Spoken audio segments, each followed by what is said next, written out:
Langsung Katia. adem hati kita ya Pak ya. Tapi buat tempat tahfiz gratis. Jadi, ya tentu tidak bisa menyerah. Tempat yang kita rindukan tempat tahfiz lah. Ada doa dari sana. Gaya ala masa lalu gitu. Siap mental. Itu kan proses. Wah.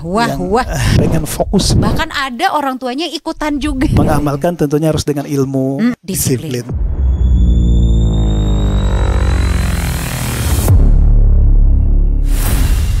Halo semuanya, kembali lagi bersama saya Mutia Utami di sini di podcast RRI Bukit Tinggi.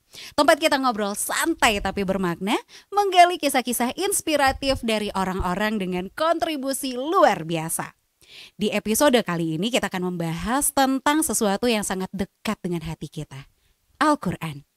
Tapi bukan sekedar bicara hafalan aja nih, melainkan bagaimana Al-Quran bisa benar-benar hidup, dibumikan di tengah masyarakat kita. Masya Allah. Tamu kita hari ini adalah sosok yang luar biasa. Beliau adalah seorang anggota kepolisian aktif, tepatnya Babin Kamtibmas di Polsek Ampe Angke Canduang, yang juga merupakan pendiri dari sebuah tempat yang sangat istimewa, Surau Tahfiz Firdaus. Siapa lagi kalau bukan Bapak Saiful Hendra. Assalamualaikum warahmatullahi wabarakatuh Bapak. Waalaikumsalam warahmatullahi wabarakatuh. Langsung Katia. adem hati kita ya Pak ya. Masya Allah. Oke. Baik, gimana kabarnya Pak hari ini? Alhamdulillah sehat. Alhamdulillah, sehat, bersemangat juga Semangat ya. juga. Wah, dengan seragam kebesaran ini pastinya juga dengan sesuatu yang sudah dibawa ya, pengalaman-pengalaman dan cerita dari Surau Tahfiz Firdaus. Oke. Dan bayangkan di sela-sela tugas menjaga keamanan dan ketertiban masyarakat, beliau ini juga membina anak-anak agar tumbuh mencintai Al-Quran, menghafalkannya dan mengamalkannya dalam kehidupan sehari-hari. Gimana nih beliau membagi waktunya? Apa tantangan yang dihadapi? Dan yang paling penting, apa dampaknya untuk masyarakat sekitar? Kalau begitu langsung kita sapa aja. Halo Pak Hendra. Nah, sebelum kita masuk ke inti obrolan hari ini, saya penasaran nih Pak. Bapak ini kan anggota kepolisian ya, Babin Kamtibmas. Nah, kenapa nih kok akhirnya Bapak bisa kepikiran untuk membangun Surau Tahfiz Firdaus ini? Ya. Bismillahirrahmanirrahim. Assalamualaikum warahmatullahi wabarakatuh. Waalaikumsalam. Baik Katia, jadi awal mulanya membangun Surau Tahfiz ini berawal dari keinginan hijrah lah, keinginan hijrah. Masya Allah. Jadi kami waktu itu tinggal bersama istri dan anak di sebuah kedai kecil lah, kedai kecil, di depannya ada tempat jualan, belakangnya kamar. Jadi di sebelah kedai itu kami ada rumah kontrakan. Jadi cuman diisi sama orang gitu. Jadi pernah bercerita dengan istri, nanti kalau orang udah keluar dari sana kita ngontrak itu bukan untuk tempat tinggal, tapi buat tempat tahfiz gratis gitu. Udah diniatin. Udah niat. Ini berapa lama sebelum akhirnya terwujud nih Pak? Alhamdulillah lebih kurang 2 bulan. Kebetulan kampung istri di tempat tahfiz sekarang, jadi salat 5 waktunya atau ya bila ada kesempatan kami salatnya ke sana, ke tempat kampung istri di tahfiz sekarang. Kemudian pas maghrib itu ada anak-anak lah yang ikut salat maghrib di sana. Jadi kepikirlah kalau menunggu kontrakan ini habis, mungkin lama. Mumpung ada anak-anak di surau ini, ada beberapa orang kalau nggak salah dulu Kak Tia, ada sekitar 5 orang. Kami ajak bersama imam musala di sana untuk belajar Quran dan menghafalkannya. Itu awal pertamanya. Dan langsung disetujui oleh imam di sana? Iya, langsung disetujui oleh imam di sana. Kemudian untuk syiarnya ketika kami ngajar tuh kami sambungkan mikrofon keluar. Wah, jadi anak-anak ini suaranya bisa keluar kedengeran. Orang tuanya juga bisa dengar. Semangat dong mereka jadinya Pak semangat. Mungkin di selang 1 minggu dari kita mulai kegiatan di sana, itu udah banyak orang tua yang ngantarkan anaknya belajar ngaji di sana karena antusias mereka, karena kita syiarkan melalui mikrofon. Alhamdulillah dalam waktu 1 minggu itu jumlah santri waktu itu sampai mencapai 20 orang. Dari yang sebelumnya? Dari yang sebelumnya cuma 5 orang. Oke, jadi udah 4 kali lipat nih langsung gitu langsung, ya. Dalam kurun waktu berapa tadi Pak? 10 hari, 10 10 hari hari itu saja. 20 hari. Kalau sebulan tuh udah 60 orang. Betul, Nah, betul. udah Sampai 60. sekarang udah berapa nih Sekarang Pak udah santri lebih kita? 300 orang. Masya Masya Allah, Allah. luar biasa ya. Wah, aduh saya merinding loh Pak dengerinnya kayak wah gitu. Sesuatu yang mungkin gak semua orang bisa memikirkan hal itu. Nah Pak Hendra sudah terpikir dan bukan hanya sampai di wacana tapi Iya. direalisasikan ya. Alhamdulillah. Wah, oke. Pak Hendra, susah nggak nih untuk membagi waktu antara pekerjaan Anda sebagai Babin Kamtibmas dengan pengelola lah ya atau owner apa nih dinamakan pendiri di ya. Surau Tafis ini? Bisa pendiri lah, Pendiri, karena kita mendirikan kemudian kalau owner enggak, kalau ownernya mungkin seluruh masyarakat yang Seluruh di situ, masyarakat. tokoh-tokoh masyarakat yang ada di sana, Oke. semua mendukung kegiatan, jadi semuanya terlibat owner. Jadi kita pendiri, penanggung jawab dari kegiatan tahfiz di sana. Itu, ya. Oke, baik. Jadi bisa lah ya untuk membagi waktu. Ya, membagi gitu. waktu. Ya. Uh-uh. Sangat bisa insya Allah. Kita kan dinasnya dari pagi sampai ya jam-jam 4 lah. Kegiatan kita kan habis salat asar juga. Habis salat asar sampai habis salat isya. Nah, jadi pada asar sampai pada isya kegiatan. Cuman di sana ada juga anak-anak yang kita inapkan Katia. Oh, Lebih kenapa kurang tuh, Pak? 50 orang santri itu yang dari luar daerah. Oh, yang Dari luar tinggalnya daerah, jauh. ya tinggalnya jauh. Baik, Dan lebih baik. kurang 50 orang santri yang kita inapkan di karantina di sana. Membagi waktu tentunya bisa lah, karena kita juga, walaupun kita terlibat juga mengajar, tapi kita dibantu oleh 39 orang tim guru-guru di sana. Wah, udah Insya Allah. banyak ya. Udah banyak. Rekrutmennya seperti apa nih Pak untuk para pengajar di sana? Kita memanfaatkanlah remaja-remaja atau generasi muda yang tinggal di sekitar Tahfiz itu. Jadi kita ajak mereka ke surau, kemudian kita rangkul, kita ajak dia mendampingi adik-adiknya, keponakannya, orang kampungnya, sambil dia juga beribadah ke surau melaksanakan salat 5 waktu. Jadi lebih dari separuh guru kami itu pribumi asli orang warga lokal sana. Oke, oke. Nah, apakah ada donatur rutin nih untuk yayasan? Bukan ya, Surau Tafis kita Surau ini. Tafis, ya, kegiatan kita di Tafis ini Kak Tia dari awal sampai sekarang Masya Allah masih bisa kita persemai dengan tanpa dipungut biaya, walaupun yang karantina tidak kita pungut biaya, semuanya kita gratiskan, baik makannya, minumnya, biaya pendidikannya, semuanya digratiskan. Alhamdulillah ini semuanya datang begitu saja Kak Tia, yang tidak disangka-sangka kan. Ada dari beberapa donatur baik tetap maupun tidak tetap. Yang tetap sedikit, ya. Yang tidak tetap yang banyak. Justru yang tidak tetap yang banyak. Kadang gitu tidak ya. ada yang menduga-duga. Allah Allah itu memberikan rezeki ke Pondok Tahfiz, ke tempat Tahfiz kami itu ya sesuai dengan kebutuhan. Alhamdulillah dicukupkan dari bulan ke bulan. Alhamdulillah. Ya. Bayangkan yang diinapkan pun itu tetap Gratis tidak semuanya. dipungut biaya Tidak dipungut gitu ya. biaya. Wah, baik. Jadi berarti semacam ini ya Pak ya, ada tempat penginapannya, jadi kayak gimana nih, asrama kan? Asrama. Ada berapa kamar di sana?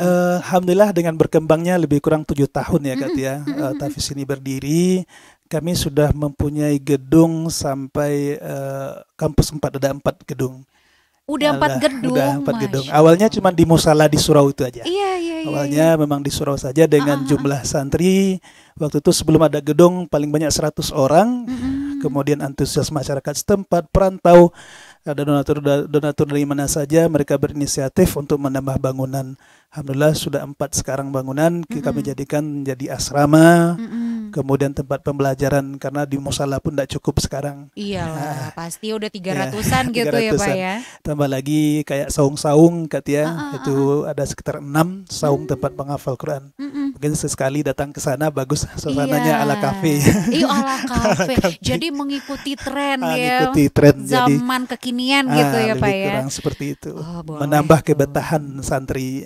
Pasti ya, Ya, karena untuk mereka bisa menghafal Al-Quran tentunya juga butuh suasana yang yang nyaman, mendukung, mendukung. yang nyaman Ya, gitu ya.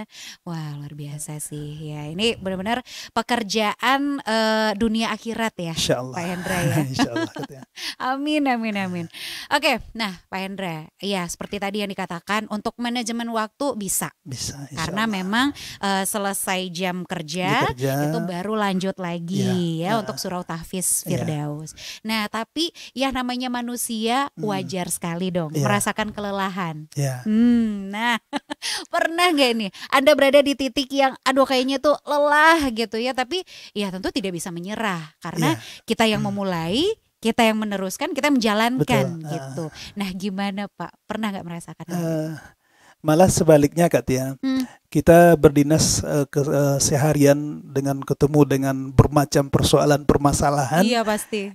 Kemudian memang tempat yang kita rindukan tempat tahfiz lah untuk Justru. menenangkan lelah tadi itu. Oh, baik, Jadi baik. memang dengan sibuknya kita dengan pekerjaan, ya tahfiz inilah tempat penenangnya. Karena Jadi kan healingnya di sana healingnya ya? di sana. Karena Oke. Al-Quran itu kan juga untuk penyejuk hati Mm-mm, kita. mm-mm. Jadi insya Allah malah setelah pekerjaan bergabung mengajarkan anak-anak tahfiz malah jadi spirit kita Iya, uh, justru semangatnya bangkit bangkit lagi gitu. lagi. Yang tadinya mulai kayak baterainya udah 50% Iya, ke bawah ya, langsung fast charging langsung, lagi gitu ya Pak ya. iya. Wah luar biasa. Oke, nah nama surau tahfiz Firdaus. Ini kan indah sekali ya, Iya. diambil dari nama surga gitu ya Pak ya. Nah dan tentu juga ada makna lah, Iya. ada doa dari sana. Apa nih Pak tepatnya, bisa dijelaskan? Ya, awalnya kami kan belajar Qur'annya kan di musala. Mm-mm. Jadi mungkin dibilang kebetulan enggak, tapi memang nama musala itu Musala Firdaus. Oh memang Musala nama Firdaus, ya. musolanya udah musola Firdaus. derajat tertinggi di sorga. Oh, Firdaus. betul. Mm-mm. Nah, jadi awalnya memang pondok tahfiz, Musala Firdaus. Mm-mm. Kemudian itulah support dari masyarakat tadi. Ada beberapa orang masyarakat menyarankan kan kita anak-anak belajarnya kan di surau, Iya. nggak bukan di rumah, bukan di pondok katanya kan. Gimana Ah. kalau diganti nama menjadi surau? Kalau dipikir-pikir juga iya kan Iya. Katia. Emang benar Memang gitu benar ya. kan. Jadi memang juga daya tarik pun kembalilah rasanya itu ke masa zaman dahulunya gitu kan, anak-anak belajar Quran, belajar Iya. apa saja di surau. Jadi sejak itu kita rubah namanya menjadi surau tahfiz Quran Musala Firdaus Jalikur Patanangan. Oke, baik. Jadi berapa tahun tuh Pak dari sejak awalnya dibangun sampai fix nih namanya Surau Tahfiz Firdaus sampai hari ini? Enggak lama. Waktu Enggak itu kalau enggak salah 4 bulan jalan kita masih pakai pondok tahfiz dan Mm-mm. bahkan di rekening tahfiz pun masih rumah tahfiz sampai sekarang. Oh, Bukan pondok, rumah tahfiz. Rumah Tahfiz. tahfiz. Masih rumah tahfiz kalau di rekening tahfiznya. Cuman kalau di SK-nya sekarang kan udah di SK-kan oleh Kementerian Agama, Mm-mm. itu udah surau, Udah surau surau. tahfiz. Wah, dan insya Allah akan lanjut terus Terus memakai nama itu ya Pak sampai ya. lanjut. Karena udah nama yang paling bagus tuh Kak Benar, Tia. benar. Iya, itu udah yang paling indah lah yang pokoknya, paling paling indah, pas paling namanya pas. gitu ya.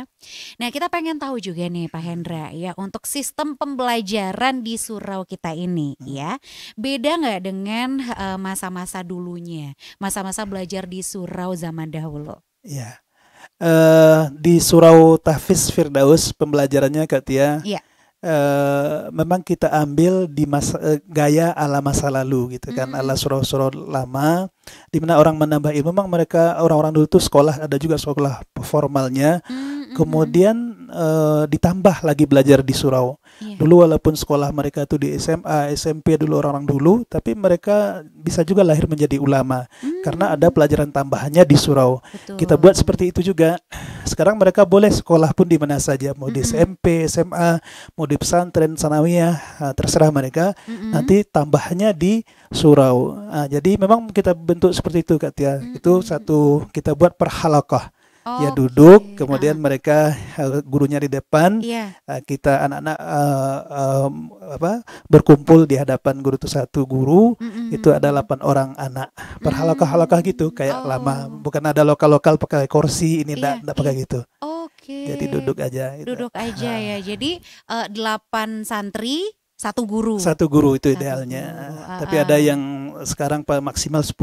Tapi ada banyak yang 8 satu guru 8 santri. Dan itu yang dinilai efektif gitu ya, Pak? Efektif. Karena dia ngafal, disetorkan. Kalau lebih dari 10 tuh nggak keburu lagi untuk setorannya, Kak ya. Iya. Nah, jadi idealnya paling banyak tuh 10. 10 paling banyak, udah banyak kali tuh kalau yang 10 tuh. Betul ya. Wah, itu pasti gurunya juga di sana itu benar-benar harus yang siap mental juga, karena kan tipikal santrinya berbeda-beda pasti ya. Apa yang paling unik biasanya nih dari santri-santri itu, Pak Hendra? Bermacam-macam santri tipikal anak-anak lah kan. Tipikal anak-anak. Ada yang betul-betul memfokuskan dirinya menghafal Quran. Ada yang sudah hafal tapi jiwa anak-anaknya masih ada kan. Main-mainnya juga ada, berkelahinya juga ada, tetap tidak akan terpisah tuh Kak Tia. Walaupun dia hafalnya 10 juz, kadang orang nilai, kamu sudah hafalannya 5 juz tapi akhlaknya tidak baik. Bukannya tidak baik, itu kan proses. Anak-anak kan tidak akan terlepas walaupun dia rajin sholat, tapi yang anak-anaknya tetap melekat dalam dirinya Kak Tia. Betul ya. Nah, untuk usianya nih, range-nya mulai dari usia berapa minimal sampai maksimalnya? Ya, yang di Tahfiz Firdaus sekarang paling rendah usia 3 tahun. 3 tahun udah ada santri kita. Perempuan laki-laki? Perempuan laki-laki. Itu lebih kurang dari usia 3 tahun sampai 8 tahun, beda lokal namanya, kami buat lokal C aja Kak ya. Itu programnya program talaki, jadi dibacakan ke mereka yang mendengar kemudian dia hafalkan. Itu lebih kurang ada 100 orang santri itu. Wah. Jadi ini memang surah Tahfiz Firdaus ini sudah tersebar lah kemana-mana gitu ya. Jadi usia maksimalnya sebenarnya terbatas karena ada juga ibu-ibu orang tua santri yang juga ikut menghafal di sana. Oh, ibu-ibunya bahkan ikut juga. Kami bataskan jumlahnya karena untuk santri saja sekarang bolehlah dikatakan udah kewalahan guru-guru kan untuk menangani overload gitu ya. jumlah dengan kapasitas tempat tentu tidak mendukung juga kalau terlalu banyak. Nah, jadi kalau untuk usia yang rata-rata paling tinggi sekarang 25 tahun. Nah. Ada batasan nanti mungkin lebih dari 25 tahun udah nggak bisa lagi atau gimana nih Pak Hendra? Kami prinsipnya selagi mereka mau menghafal Quran, mau dekat dengan Quran, mau usia berapapun insya Allah diterima. Ya, pintu selalu terbuka. Ngapain orang mau ngafal Quran, mau dekat dengan Quran, kita batasi. Iya betul. Justru malah ini menjadi pahala kan tentunya untuk kita. Gitu. Paling program-programnya aja kita batasi. Kalau program ini usianya dari 3 tahun sampai 8. Kalau program yang ini misalnya kan dari usia 9 sampai 15 gitu kan. Paling di programnya kita batasi. Tapi kalau untuk masuk ke Tahfiz Firdaus insya Allah segala usia kita sesuaikan. Gitu. Boleh gitu ya, diizinkan. Allowed ya. Oke, baik. Nah, tadi sudah disenggol oleh Pak Hendra tentang program. Program-program apa aja nih yang dijalankan di Surau Tahfiz ini? Boleh dijabarkan sesuai usianya tadi Pak Hendra? Ya, jadi program kami di Surau Tahfiz Quran Musalah Firdaus Jalikur Patanangan Kak Tia, itu ada beberapa program.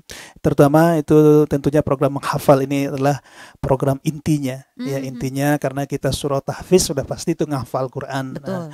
Cuman ada pembatasan usia tadi sebagaimana yang kita sampaikan tadi Kak Tia, ada yang umur 3 tahun sampai 7, itu ada namanya program talaki. Ya, jadi anak-anak ini rata-rata belum bisa baca Quran. Jadi anak yang belum bisa baca Quran pun mereka bisa menghafal.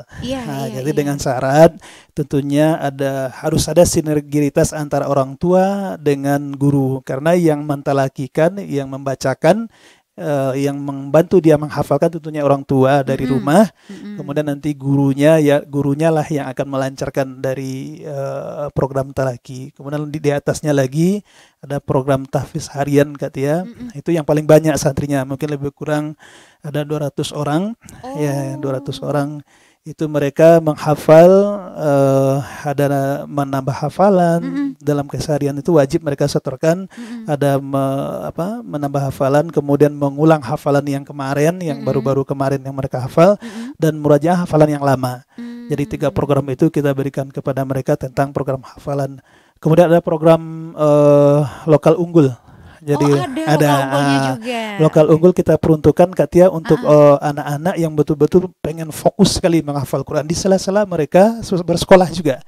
Jadi 2 kali dalam seminggu kita inapkan mereka untuk karena hafalan mereka rata-rata lokal unggul ini udah banyak rata-rata di atas 10 juz.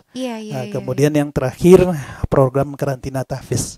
Karantina inilah anak-anak yang rata-rata dari luar menginap di sana. Mereka kita buatkan program ada 1 tahun 30 juz. Ada program karantina full mereka menghafal di sana, sekolahnya di tempat lain ada juga programnya seperti itu Katia. Jadi emang banyak sekali programnya gitu ya. Iya betul. Dan yang untuk Anda nih yang tertarik gitu ya, ingin jadi santri juga di Surau Tahfiz Firdaus itu boleh sekali ya Pak? Boleh sekali. Tapi kami sarankan ya sekarang alhamdulillah pondok-pondok tahfiz, surau-surau tahfiz di tiap jorong atau tiap negeri itu udah banyak sekali. Alangkah bagusnya kita ramaikan tempat kita. Misalnya kita tinggalnya misalnya di Kumbang Putih, ya mari kita cari tempat tahfiz yang ada di terdekat. Biar syiar Quran itu meluas, bukan hanya semata-mata di Firdaus saja. Iya, menumpuk di sana semua gitu ya Pak Hendra. Jadi itu selalu kami sarankan ketika anak-anak mendaftar, kami tanya tempatnya dulu, di mana asalnya. Kalau mereka di tempat mereka ada tempat tahfiz, kami sarankan mereka di tempat terdekat. Iya. Tapi kalau memang yang terdekatnya dengan Surau Tahfiz Firdaus ya silakan gitu ya. Oke. Nah, metodenya atau pendekatan menghafalnya ini nih, ada target harian nggak? Misalnya kayak one day one juz gitu, ada nggak nih? Ada Katia, tetapi kembali lagi tadi sesuai dengan usia mereka. Jadi ada yang 1 hari itu mereka harus menyelesaikan hafalan setengah halaman. 1 hari setengah halaman itu nambahnya tuh kalau murajaahnya mungkin bisa 5 halaman sehari itu. Ada juga yang kalau yang unggul yang kami sebutkan tadi itu 1 harinya 1 halaman. 1 halaman, kemudian murajaahnya harus 1 juz sehari. Harus 1 juz sehari. Oke. Jadi kalau untuk nambah atau ziyadahnya ini ya bisa kayak 1 halaman saja. Tapi murajaahnya itu yang terpenting. Karena yang paling berat tuh di anak-anak murajaah tuh Katia. Kalau nambah tuh kalau bagi anak tuh persoalan gampang. Benar. Karena di program 1 tahun 30 juz tuh Katia yang anak yang karantina tuh mereka bisa menghafalkan Quran tuh paling bawah 1 hari itu setengah juz. Dan ada yang 1 juz, cuman nambah saja tanpa murajaah. Jadi kalau nambah tuh gampang sekali. Jadi murajaah tuh yang agak berat. Nah, jadi ini masuk juga nih ya ke filosofi hidup gitu ya Pak Hendra ya, bahwa kalau nambah itu gampang, menjaganya yang susah. Makanya jangan nambah. Menjaganya harus butuh perjuangan. Perjuangan untuk istiqomah itu susah ya kan. Intermezzo sedikit nggak apa-apa kan Pak Hendra ya. Biar kita lebih relax gitu. Oke, nah untuk nilai utama nih yang ingin Pak Hendra tanamkan melalui Surau Tahfiz Firdaus ini, baik kepada santri maupun masyarakatnya, apa-apa aja nih? Ya, yang terutama karena dulu awalnya kita buka tahfiz ini di surau, Katia, tujuan utamanya itu memang mengajak seluruh lini untuk datang memakmurkan musala gitu kan. Kalau mereka ndak dari kecil diajarkan ke surau, tentunya kalau udah besar nanti payah, susah, mungkin malu atau apalah. Tapi kalau dari kecil tempat walaupun hanya sekedar bermain saja mereka di sana, sudah ada nilai plusnya. Mereka sudah kenal dengan musala, mereka udah kenal ngapain aja orang, udah pasti anak main-main di sana. Ngapain orang di sana? Orang salat. Ngapain orang di sana? Orang ngaji. Setidaknya mereka sudah paham orang mengapain di situ. Jadi alhamdulillah dengan adanya sekarang pondok tahfiz, surau tahfiz, santri ngafal Quran di sana, saf salat itu udah banyak sekarang Katanya. Paling enggak 4 saf laki-laki, 5 saf perempuan tuh penuh setiap harinya. Setiap harinya penuh. Kalau Ramadan itu sampai keluar. Sehingga kami bagi. Jadi anak-anak nggak wajib, sebagiannya di musala, sebagiannya di asrama salat tarawihnya. Gitu. Kalau enggak nggak muat dari masyarakat. Kasihan juga. Masyarakat sendiri juga ingin tentunya salat di sana. Karena kita nompang di masyarakat kan. Jadi kita prioritaskan masyarakat dulu. Karena kita kan tiap hari juga di sana. Pas Ramadan kita kasih kesempatan masyarakat berbondong-bondong untuk beribadah. Santri ini kita bagi. Gitu ya. Sistem pembagiannya gimana? Itu ada lotingannya atau berdasarkan hafalan mereka atau gimana tuh Pak juga Hendra? misalnya per lokal aja biasanya Oh, gitu per ya. lokal. Per lokal hari ini yang di musola lokal A, B, C ya misalnya kayak Iya, gitu. adil ya. Jadi Adil. mereka dapat giliran Dapat giliran, masing-masing. Karena kan gimana pun memang kayak lebih nikmat aja gitu ketika bisa sholat di Di musola, musola, ya iya, kan. iya. Baik. Nah, ini Pak Hendra, menurut Pak Hendra nih, ada nggak kaitannya antara pendidikan agama dengan pembangunan karakter anak-anak atau santri-santri di sana? Sudah pasti ada. Ada ya? Sudah pasti. Hmm. Dulu sebelum buka Tafiz tuh dulu pernah juga lah memantau-mantau tempat-tempat Tafiz yang sudah maju Kak Tia kan. Iya. Jadi ada seorang remaja ya dari anak-anak sampai remaja dia masih betah Tafiz di sana kan. Di Nagari Pasia ya, Nagari Pasia sampai Angke Canduang Iya. tempat kami berdinas. Situ ada pondok Tafiz di Masjid Jami' Pasia itu dulu ramai juga dulu Kak Tia. Sekarang masih jalan. Itu ada seorang santri begitu adem kalau kita melihatnya. Padahal dia masih kecil Kak Tia. Ketika dia takbirnya bagaimana takbirnya itu betul-betul dia resapi, gimana sujudnya, gimana rukunya.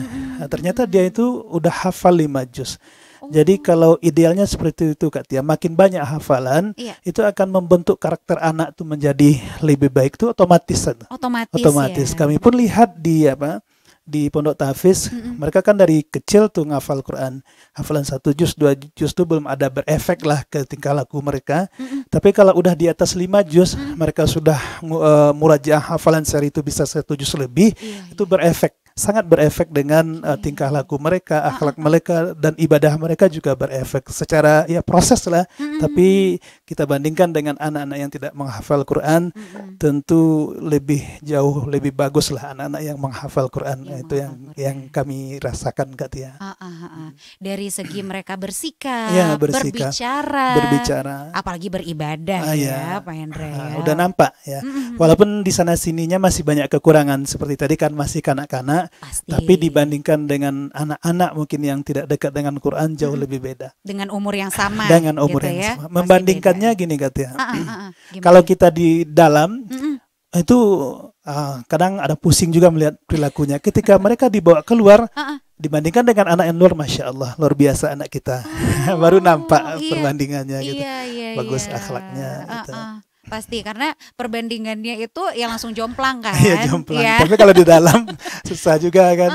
Ini kenapa nih hafalannya udah 5 juz tapi akhlaknya seperti ini ya. Suka juga ngomong kayak gitu kan katanya. Tapi pas dibandingkan keluar, dibawa nanti keluar, sangat luar biasa mereka. Bagus akhlaknya. Jadi memang sangat ada kaitannya. Sangat ada Kak Tia. Okay. Itu salah satu contohnya mungkin. Betul. Itu salah satu loh. Jadi nilainya 90. Iya, Kan Pak Hendra ya. Betul. Menurut Pak Hendra ya, respon masyarakat di sekitar atau mungkin ada nggak masyarakat yang menyampaikan langsung ke Pak Hendra itu tentang keberadaan Surau Tahfiz kita ini? Respon masyarakat katanya sungguh luar biasa kan, terbukti dari kegiatan kami setiap tahun tuh Kak kami wisuda tahfiz itu murni dari masyarakat setempat yang memfasilitasi. Oh jadi swasembada dari? Iya dari masyarakat setempat lah umumnya. Swadaya maksudnya. Swadaya masyarakat swasembada. Swadaya masyarakat Kak dari jadi tidak kurang biaya untuk wisuda tahfiz setiap tahun tuh dari 100 juta lebih. 100 juta lebih wisuda tahfiznya. Iya. Wah itu seberapa wah acaranya wah, itu Pak sekali Hendra? Kak Wisuda pertama RRI ada hadir dulu. Ada. Wisuda pertama sekarang udah wisuda yang ke-6 insya Allah di bulan September. Mudah-mudahan bisa juga lah datang dari sini Kak Iya, amin. Insya Allah mudah-mudahan ya Pak ya. Itu luar biasa. Itu masyarakat yang dukung semuanya. Mereka yang mencarikan bentuk panitianya dari pemuda, disokong oleh nenek mama, tokoh masyarakat, semuanya bahu-membahu untuk membesarkan Tahfiz Firdaus ini. Harus ya. Harus. Karena ini benar-benar kerja amal Kerja amal. yang ganjarannya itu pahala. Luar pasti biasa. Kan? Oke. Nah untuk keterlibatan orang tua mendampingi anak-anaknya tadi kan disebutkan oleh Pak Hendra, bahkan ada orang tuanya ikutan juga, ya kan? Ikutan juga menghafal gitu. Tadi disebutkan ibu-ibu, bapak-bapaknya apa nggak ada nih? Bapak-bapaknya sibuk bekerja kan. mencari nafkah biar bisa anaknya pergi tahfiz, biar bisa istrinya juga ikut menghafal kan. Jadi bapak-bapaknya cukuplah mencari uang, tapi tidak ditutup kemungkinan juga katanya. Ada mungkin tapi di tahfiz mungkin belum ada. Mungkin barangkali di rumah atau di tempat-tempat lainnya mungkin ada juga yang menghafal Quran gitu katanya. Tapi memang di tempat kita kebetulan masih belum ada. Belum ada. Itu pun malah orang tua maksa kan katanya, maksa agar dibukakan. Belum buka lagi Bu kan. Belum dikatakan belum buka, mereka bikin halakah sendiri, numpang-numpang di tempat anak-anak setoran kan. Iya. Jadi kasihan juga kan. Selagi nggak mengganggu, nggak masalah. Gitu ya. Alhamdulillah, berarti memang minat dari orang tua ini sendiri juga sangat tinggi ya. Tinggi. Orang tua ini sangat penting juga perannya katanya. Karena menghafal Quran di tahfiz Firdaus tuh waktunya pada asar dari jam, boleh dikatakan mulai ngafal tuh dari jam 5. Jam 5 sampai waktu Isya efektifnya 1,5 jam yang betul-betul menghafal. Kalau nggak ada bantuan dari orang tua, support dari orang tua, membantu mereka memurajaah hafalan dari rumah, menyiapkan hafalan dari rumah, itu tidak maksimal anaknya. Tapi kalau udah dari rumah mereka persiapkan segala sesuatunya, hafalan, kelengkapannya diperhatikan oleh orang tua, hasilnya luar biasa. Terbukti ada anak kami yang dari awal mereka menghafal Quran, dari SD kelas 6 SD sekarang udah kelas 12 di SMA 1, Masya Allah udah khatam 30 juz katanya.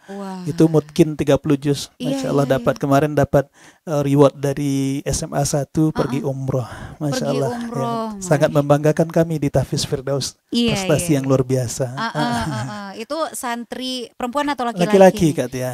Laki-laki. Itu tidak terlepas support dari orang tuanya. Betul. Jadi nampak hasilnya langsung. Kalau ada yang orang tuanya betul-betul mensupport, itu nampak hasil. Nah, kan ini support dari orang tua. Apa kabar untuk santri-santri yang tadi dikatakan diinapkan? Nah, berarti kan orang tuanya tidak di dekat mereka nih. Gimana motivasinya, Pak Hendra? Sama atau berbeda? Berarti kitalah orang tuanya full. Kita mengemban tugas dua, guru sekaligus orang tuanya. Segala kebutuhan mereka kita fasilitasi. Support untuk mensupport mereka juga kita berikan terus agar mereka makin semangat. Karena mereka sebentar di situ kata 1 tahun wajib 30 juz. Wajib 30 juz. Oke. Jadi emang ketika wisuda itu mereka memang wisudanya itu 30 juz. Bedanya nanti mungkin hafalannya aja. Mereka selesai 30 juz, mungkinnya ada yang 20, ada yang 10, tergantunglah perjuangan mereka dan kemampuan ini kan berbeda-beda juga. Tapi insya Allah sudah, kalau yang nginap tuh udah angkatan yang keempat, yang udah wisuda yang angkatan ketiga, sudah angkatan ketiga semuanya selesai 30 juz. Oke. Mungkin ada yang penasaran juga dari tadi disebutkan mutkinnya ini, mungkin bisa dijelaskan nih Pak Hendra. Kalau mutkin itu lancar lah lancarnya tanpa lihat Quran. Jadi memang 30 juz tuh mulai dari Al-Fatihah sampai An-Nas tuh nggak lihat Quran lagi. Iya, sama sekali ya. Sama sekali tidak, udah kayak baca Al-Fatihah. Iya, betul. Kayak gitu. Udah meluncur aja, mau diambil dari surat mana ayat keberapa langsung bisa disambung gitu ya. Wah, Masya Allah, kapan ya anak kita bisa kayak gitu? Insya Allah. Insya Allah. Yang penting usaha ya. Jangan berpasrah diri ya Pak Hendra ya. Oke, nah surau tahfiz ini menyediakan bimbingan atau pertemuan khusus nggak dengan orang tua di luar dari jam pelajaran di surau kita nih Pak Hendra? Ada katanya. Jadi sebulan sekali minggunya mungkin terserah lihat situasi. Cuman yang biasa kami lakukan setiap Jumat di bulan pertama setiap bulan kita adakan pertemuan orang tua sekaligus evaluasi kegiatan bersama orang tua. Apa yang kurang bagi kami di tahfiz silakan disampaikan. Kemudian apa yang harus diperhatikan oleh orang tua di rumah kami sampaikan juga. Nah, itu kita rutinkan setiap bulannya. Kemudian kami selingi dengan motivasi. Kita datangkan guru-guru, ustadz-ustadz penceramah untuk memberikan motivasi buat ustadz-ustadznya, buat orang tua dan buat santrinya. Nah, insya Allah itu terjalin terus tuh katanya. Terus ya, dirutinkan berarti. Dirutinkan sebulan sekali. Harus ya. Jadi bisa evaluasi juga. Evaluasi. Karena tidak terlepas keterlibatan orang tua bersama guru tuh harus memang mesti sinerginya harus kuat. Betul ya. Nggak bisa cuma guru-guru saja nggak bisa. Orang tuanya lepas tangan ya nggak bisa ya. Oke, betul. Nah, Apa aja nih Pak Hendra sejauh ini yang dirasakan ya tantangan dalam membangun dan menjalankan surau tahfiz kita ini, dan seperti apa cara Pak Hendra serta tim untuk mengatasinya? Ya, namanya hidup kan Kak Tia, ada proses. Kadang ada proses yang baik pun kita lakukan pasti ada tantangan, Iya. apalagi yang jelek kan. Tapi ya tantangan kita sering juga lah kita dengar-dengar nasihat dari guru-guru kan Kak Tia. Kalau kita berbuat sesuatu karena Allah, insya Allah semua akan menjadi ringan. Ya kan, apapun persoalan, permasalahan itu akan bisa terselesaikan kalau memang betul-betul niat itu satu, memang mencari ridha Allah. Tapi kalau kalau kita bekerja, beramal karena ingin mencari terkenal lah atau pencitraan lah, validasi gitu ya. Tentunya ada persoalan pasti jadi beban sekali buat kita. Kenapa orang yang nggak suka sama saya kan gitu? Iya. Kenapa ya? Kenapa banyak kenapanya? Padahal saya sudah berbuat baik, kenapa orang nggak suka? Tapi kalau karena Allah, insya Allah hati kita terjaga. Walaupun sebagai manusia biasa, kadang ada down.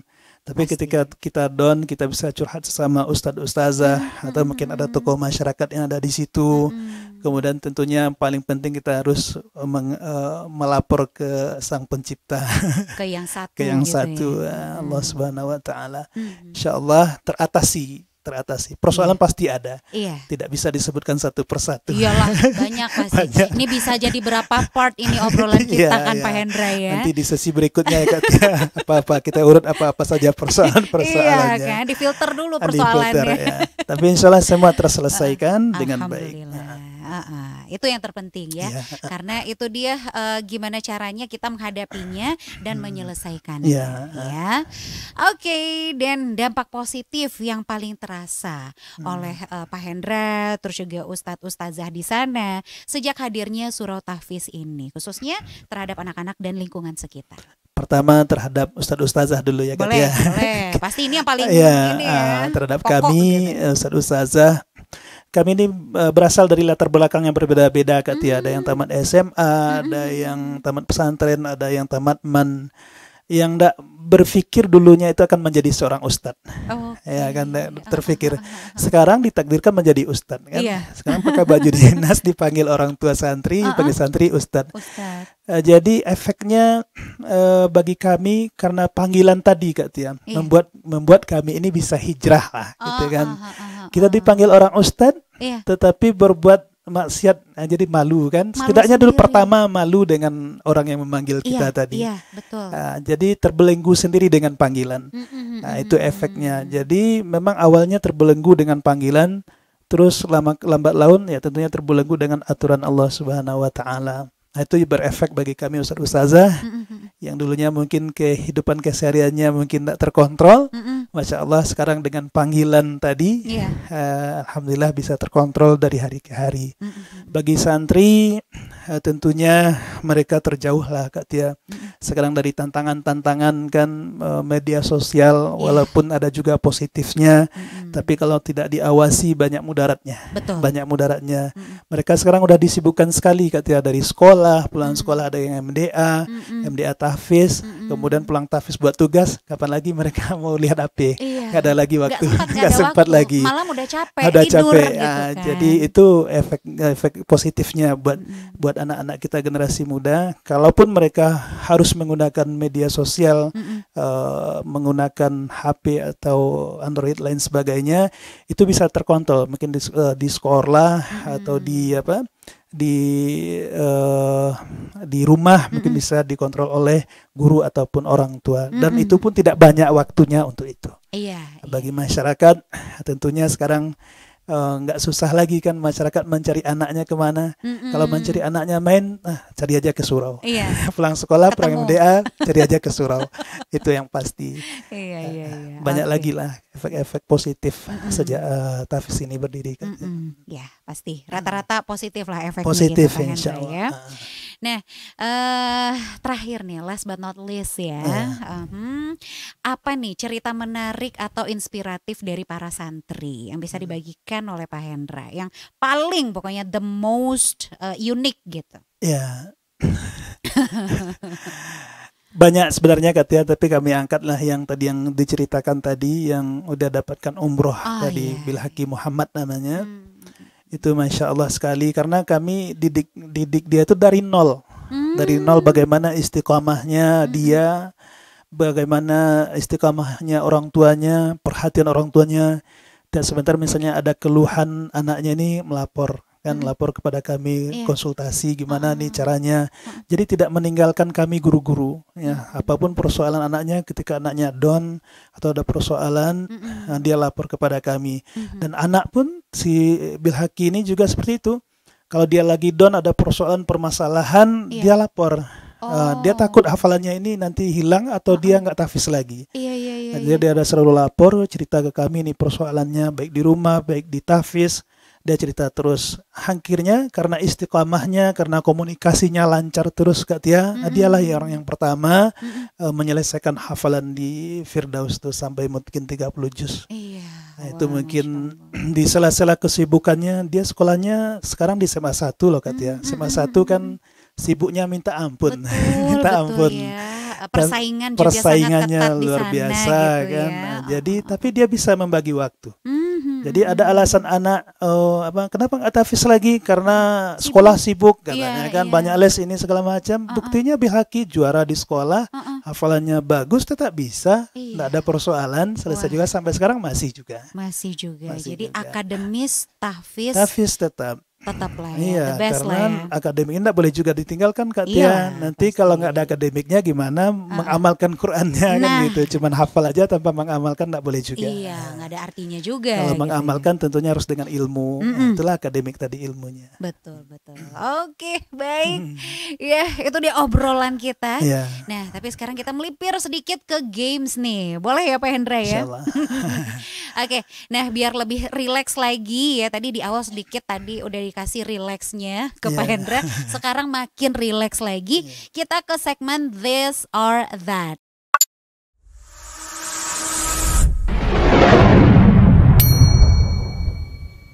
Ya, jadi ini jawab cepat nih Pak Hendra ya. Pilih salah satu dan nanti boleh dijelaskan kenapa memilih yang itu jawabannya. Iya. Ya, siap ya? Yang pertama, belajar dari buku fisik atau e-book? Buku fisik. Buku fisik. Kenapa?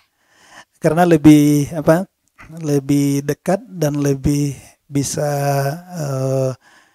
lebih bisa interaksinya langsung gitu. Oke, baik ya. Terus disiplin atau fleksibel? Disiplin. Tetap ya. Disiplinnya langsung dengan mimik. Disiplin. Nah, karena itulah bedanya mungkin di Firdaus, disiplinnya ala semi militer kedatangannya. Wajar sih. Kalau nggak mungkin hasilnya bisa sebegitu Pak Hendra. Karena 300 orang kalau nggak disiplin, Kak Tia, Oh, bayangkan musola itu seperti apa. Iya, kacau. Kita aja dulu waktu kecil 2 orang 3 orang main di musola itu udah pindah semuanya tuh. Tikar salatnya udah pindah ke belakang. Benar. Jadi disiplin ya. Disiplin. Baik. Tantangan atau peluang? Peluang. Peluang. Ya. Kenapa? Karena peluang dengan adanya tahfiz tadi, peluang ibadah, peluang beramal itu lebih tinggi, lebih tinggi dan harus kita manfaatkan sebesar-besarnya, katanya. Baik. Lanjut, mendengar ceramah atau membaca tafsir? Harusnya dua-duanya. Ini kayak bukan nggak bisa dipilih nih gitu ya. Iya, kayak paling yang sedikit lah, lebih satu aja. Ditawar loh. Soalnya harus membaca tafsir kemudian didengar penjelasannya. Iya betul. Soalnya membaca tafsir tanpa ada penjelasan dari seorang guru tidak bisa juga, katanya. Berarti yang duluan nih, berarti membaca dulu, membaca tafsir ya, lah. baru mendengar Nah, ceramah. berarti tidak milih, harus diurut. Ya, ini bukan pilihan. Nah, lanjut, terakhir diskusi kelompok atau belajar mandiri? Diskusi kelompok. Kenapa? Ya, kita kaitkan juga dengan tahfiz ya, Kak Tia, ya. Boleh. Karena membangun tahfiz ini nggak bisa sendirian. Iya. Membangun program nggak bisa sendirian. Kita selalu di sela-sela kesibukan Ustadz-Ustazah ini mendampingi. Tentu ada juga diskusi kecil ataupun keseluruhan Ustadz-Ustazah. Dan hasil diskusi itulah yang akan membuat program menjadi bagus. Nah itu Kak. Oke, baiklah. Ya, seru nih gamesnya, obrolannya serius, gamesnya serius, tapi tetap ada unsur-unsur rileksnya Rileksnya. lah, biar santai gitu ya. Baik, Pak Hendra, sebelum kita akhiri podcast kali ini, saya ingin bertanya lagi nih ya, sedikit aja tapi kalau yang ini, harapan untuk Surau Tahfiz Firdaus ke depannya. Tetap berjaya selalu sampai dunia ini berakhir Kak ya. Walaupun nggak ada kita yang ngelola, nggak ada lagi ustadz-ustadzanya yang sekarang. Tentunya kita berharap ada regenerasinya terus ya, sampai memang betul-betul dunia ini udah berakhir, baru berakhir tahfiz. Nanti hasilnya kita harapkan tentunya menerimalah di akhirat. Dengan sebaik-baik penerimaan nantinya. Kemudian tentunya bukan di Firdaus saja Kak Tia. Kita berharap juga di tempat-tempat tahfiz lainnya juga berkembang ya, saling-saling mensupport. Tentunya dukungan dari pemerintah, dari masyarakat makin bagus, dari pemerintah juga. Sampai sekarang alhamdulillah dari pemerintah juga ada dukungan ya dari segala lini lah, karena ini hal yang baik, yang positif buat lingkungan, buat agama kita, buat diri kita juga. Amin. Nah, itu harapannya tetaplah berjaya. Amin. Mudah-mudahan nanti ketemu lagi di surga Firdaus. Amin gitu. Ya Allah. Amin. Oke. Nah, pesan dari Pak Hendra untuk anak-anak muda nih ya, Gen Z gitu, yang sekarang emang lagi, boleh dibilang sedikit dibutakan oleh teknologi ya, untuk bisa tetap cinta dengan Al-Quran dan terus memperdalam ilmu agamanya. Ya. Mungkin pesan kami untuk generasi-generasi muda, perlu dekatlah dengan Quran ya sekarang, karena tantangan generasi apa tadi namanya katanya? Gen Z. Iya. Generasi Gen Z. Ini tantangannya lebih besar dari generasi kami yang generasi apalah namanya dulu. Iya, tergantung tahunnya sih Pak. Nanti kita klasifikasikan. Iya. Jadi sangat berbeda. Kalau dulu kita mau pergi kemana pun orang tua izinkan, walaupun SD. Tapi kalau sekarang mereka keluar tuh berbagai macam tantangan, rintangan mereka yang harus mereka lawan kan katanya. Ada ya keluar malam, ada permainan ada balap liar kan, balap liar yang sering juga kami tegur kan. Betul. Balap liar, tawuran ya. Kemudian game bisa jadi berkembang menjadi judi online. Kalau mereka tetap fokus ke arah sana, khawatirnya nanti jatuh ke narkoba, mungkin masa depannya akan hancur kan itu. Alangkah baiknya kalaupun anak-anak generasi muda kita pengen juga bermain boleh. Tapi sesibuk apapun kita dengan permainan, dengan sekolah, luangkan waktu untuk Quran tadi. Gak apa-apa sekarang di mana saja, kita kan udah pondok tahfiz sudah di mana-mana, di mana-mana ikut ke sana, gabungkan diri kita di pondok tahfiz agak sejam 2 jam. Sekarang enggak mesti pula sampai Isya, 1 jam ada juga programnya di pondok-pondok lain. Silakan gabungkan, setidaknya 1 jam itu kita membentuk karakter diri kita ini yang lebih baik. Jangan sampai terlena kita dengan kehidupan yang sekarang yang penuh dengan tantangan, belum lagi HP-nya, belum lagi pergaulan bebasnya. Kalau kita tidak dekatkan dengan Quran, dengan pembelajaran agama, dengan ibadah, tentunya akan larut terus dengan jalan yang boleh dikatakan tidak terarah seperti itu Kak Tia. Jadi untuk generasi muda, himbauan kami tentu harus bisalah membagi waktunya biar ada bandingnya. Oh, gimana nih nyaman saya nih ketika di tawuran atau di tempat Quran nih. Nah, pasti ada perbandingannya. Pasti ada, pasti enak lah di tempat Quran tuh. Berarti ada kenyamanan. Itu mungkin himbauan untuk generasi muda katanya. Oke, harus dicatat itu ya. Tapi bukan cuma dicatat, dikerjakan, diamalkan. Oke, baiklah kalau begitu Pak Hendra, terima kasih banyak untuk waktunya. Sama-sama. Di sela-sela kesibukan ini di jam dinas, izin dulu untuk bisa datang ke RRI Bukit Tinggi, sharing ilmu, sharing pengalaman juga, dan motivasi serta inspirasi untuk kita semua ya. Sukses ya Pak ya. Insyaallah. Mudah-mudahan semakin banyak lagi santri-santri kita ya, dan segala sesuatunya dilakukan oleh Pak Hendra dan juga Ustadz Ustazah di Surau Tahfiz Firdaus itu menjadi amal jariah. Amin amin ya rabbal alamin. Baik, pemirsa. Baik pemirsa, kita sudah sampai di penghujung episode kita untuk hari ini. Obrolan kita bersama Pak Syaiful Hendra membuka mata hati kita banget nih ya. Karena tidak semua orang punya waktu luang, tapi setiap orang bisa punya niat yang kuat. Ketulusan dan kesungguhan kita bisa menjembatani dua peran besar, menjaga keamanan dan membina generasi Qurani. Semoga surah Tahfiz Firdaus terus menjadi tempat tumbuhnya generasi yang bukan hanya cerdas secara akademis, tapi juga berakhlak mulia dan cinta Al-Quran. Masya Allah, luar biasa sekali ya. Dan terima kasih banyak tentunya. Sekali lagi untuk Pak Hendra sudah menyempatkan waktunya ke sini.